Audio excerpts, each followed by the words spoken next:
Zepbound is a weight loss drug that was approved at the end of 2023. Hi, I'm Dr. Qazi. I'm a board-certified family medicine physician, and today I want to talk about Zepbound.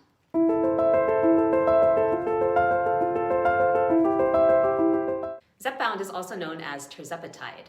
It's an injection for chronic weight management in adults with obesity. First, let's understand the significance of this approval. Obesity is a chronic disease that is associated with the leading causes of death like heart disease and diabetes. With approximately 70% of American adults affected by these conditions, the need for effective weight management solutions is paramount. Now, let's dive into how Zepbound works. It works in a manner that is a bit different from some of the existing weight loss drugs. Zepbound has two receptor agonists.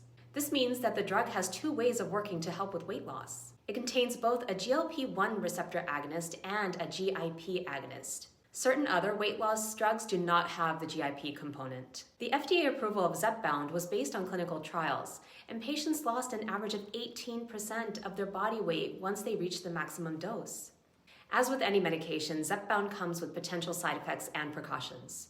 Some of the most common ones include nausea, diarrhea, and injection site reactions. Other adverse reactions can occur, so it's important for patients to discuss their medical history with their doctor. I hope you found this information helpful. Support the channel by subscribing below, and I will see you next time.